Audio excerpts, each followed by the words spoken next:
Oi, gente, meu nome é Rodrigo Gastaldo e eu vou estar apresentando para vocês o trabalho que vai vir a ser minha monografia, usando os resultados preliminares obtidos num campo piloto, para dar uma breve discussão acerca do tema e tentar mostrar para vocês. O título do trabalho é Forma e Função, Morfometria de Ninfas de Pérlide em relação ao substrato de vida no Parque Nacional da Serra dos Órgãos, e eu vou começar apresentando para vocês um pouquinho do meu grupo de estudo, os Plecoptera. É uma ordem relativamente pequena de insetos exclusivamente aquáticos, com aí aproximadamente 3.700 espécies globalmente e 200 espécies no Brasil, mais ou menos. São insetos que, apesar de serem cosmopolitas, de viverem em todos os lugares do planeta, têm um alto grau de endemismo, né, e são componentes muito importantes da macrofauna bentônica em ambientes lóticos, ou seja, ambientes que têm uma correnteza mais acelerada.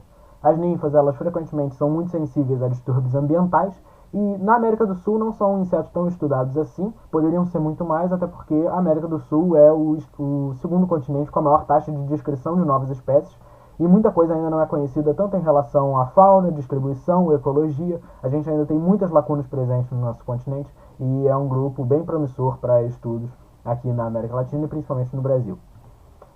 Então, as tendências que a gente tem de estudo com Plecoptera atualmente é o uso de bioindicadores de qualidade de água, né? Como as ninfas são muito sensíveis a distúrbios ambientais, elas têm uma capacidade de bioindicação bem grande. A descrição de novas espécies também é um ponto que é muito discutido aí em artigos e trabalhos com esse grupo. E também a associação entre estágios de vida, né?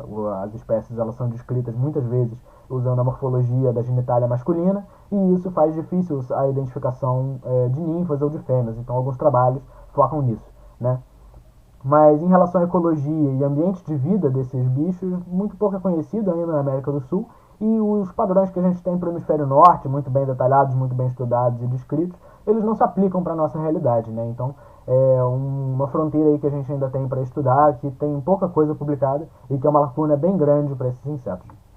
A morfometria, falando assim brevemente, é um conjunto de técnicas estatísticas para descrição morfológica e para insetos é muito aplicada por meio das asas, né? Só que a gente tem um problema. Com o Plecoptera a gente trabalha a maior parte das vezes com ninfas, e ninfas não têm asa, né? Então esse método ele é raramente aplicado para Plecopteras. A gente até tem alguns trabalhos que lidam aí com biometria de Plecoptera, mas é uma ferramenta que não é muito utilizada, infelizmente, porque ela tem um potencial muito grande e a gente ainda tem muitas lacunas aí para aplicação dessa metodologia com esses animais, né? Então os objetivos assim no meu trabalho foram analisar as diferenças de formato entre ninfas de Kempner e Anacroneuria e seus morfotipos de acordo com o substrato por meio de morfometria clássica. Então vamos ponto por ponto. Eu vou estar analisando o Kempner e a Anacroneuria, que são dois gêneros que compõem a fauna de Pérlide que a gente tem aqui no estado do Rio de Janeiro.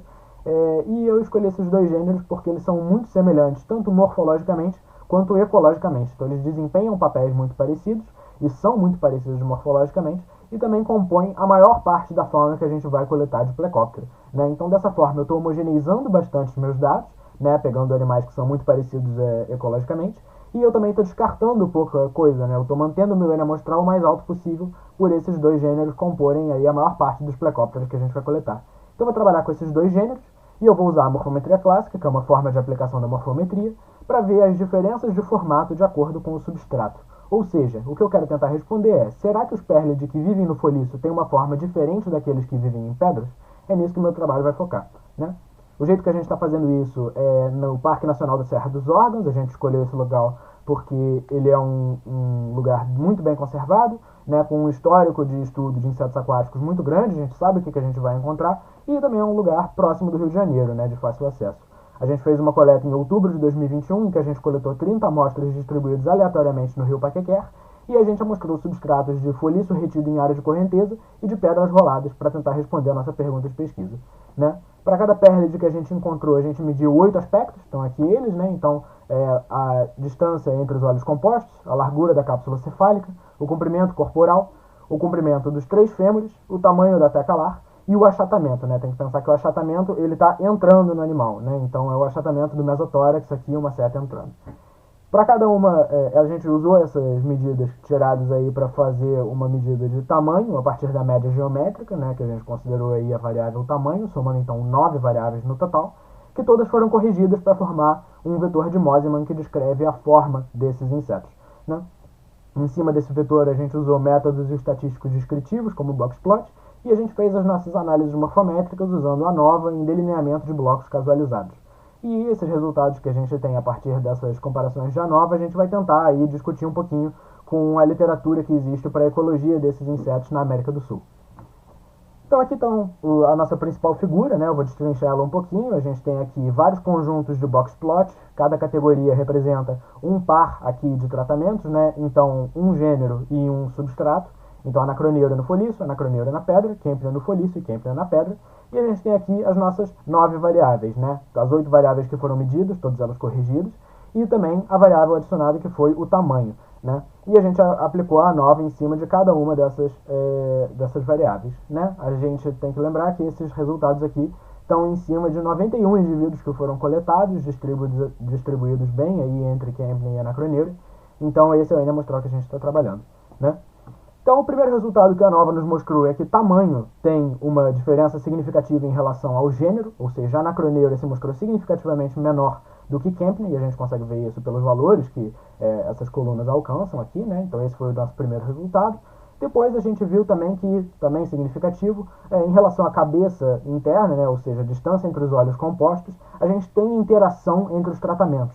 Ou seja, os tratamentos respondem de forma diferente entre si, né? Então, a Anacroneura do foliço vai ser distinto de todos os outros tratamentos, né? Como se a Anacroneura respondesse à opção de foliço ou pedra de forma diferente de Kempner, né? De que Kempner responde de foliço ou pedra. Então, tem uma interação, tem uma mistura, tem um amálgama ali dessas variáveis, desses tratamentos, e isso tem que ser destrinchado um pouco melhor. E por fim, a gente teve aí indícios, não são exatamente resultados, porque não foi estatisticamente significativo, mas a gente tem indícios de que tanto a teca quanto o achatamento tem aí alguma relação com o substrato, né? Então a gente consegue ver principalmente na teca, por exemplo, a partir dessa imagem, que parece aqui que os animais do foliço, que é a coluna vermelha aqui e a coluna azul, né, são um pouquinho menores do que a coluna verde e a coluna roxa, que são os animais da pedra, né? E isso não foi significativo, mas parece ter um indício nessa direção, né? E a mesma coisa com o achatamento. Então, a partir desses resultados, a gente consegue primeiro ver que os testes foram relativamente robustos, né? Então, essa distinção de tamanho entre gêneros significativa mostra que os testes foram minimamente eficazes. A gente consegue ver isso visualmente mesmo, né? Que Kempner compõe, os maiores animais que a gente coleta frequentemente são Kempner, né? Então, isso mostra que o teste foi minimamente robusto, né? Partindo aí para a interação entre o substrato e o gênero em função da distância entre os olhos compostos, mostra que os diferentes gêneros podem ter respostas diferentes aos estímulos de cada substrato, né? Então, a Anacroneura faz uma coisa em função do substrato, Kempner pode fazer outra, e talvez a gente tenha que estudar essa variável mais a fundo, né? A variável da distância entre os olhos compostos, ou talvez a gente tenha que estudar os gêneros, né? Separadamente para ver como isso acontece de verdade, né? Outra coisa também é a relação que tem que sempre lembrar que não é significativa entre o substrato e o tamanho da teca alar, né?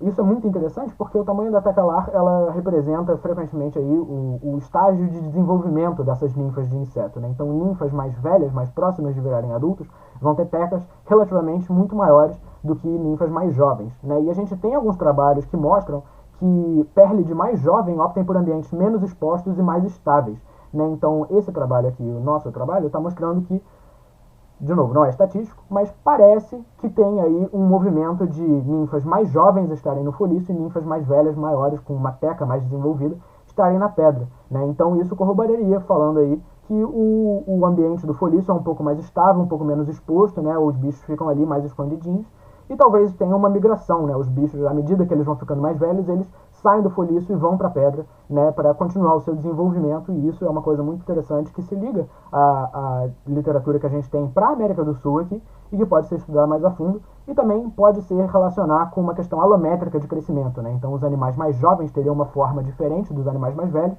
e ao mesmo tempo poderiam fazer esse movimento, né? Então isso é uma coisa que a gente pode estudar. Essas relações alométricas do crescimento podem ser uma fronteira muito interessante para a gente estudar daqui para frente, com base nesses resultados preliminares, né? Então a conclusão que a gente tem no nosso trabalho, basicamente, é que, embora a gente tenha tido um baixo esforço amostral, existem indícios de que a morfologia interage com o substrato de forma distinta entre os dois gêneros, né? Entre Kempner e Anacroneura, e o nosso estudo também mostrou que, de forma geral, tem relações muito curiosas entre os insetos, seu hábitat de vida, sua idade e a sua forma, né? Então a gente ainda tem uma lacuna muito grande para ser estudado, nossa área está aparentando ser muito promissora, E é isso que o estudo mostrou, né? Aqui está a bibliografia, eu espero que vocês tenham gostado muito, obrigado por assistirem, e é isso.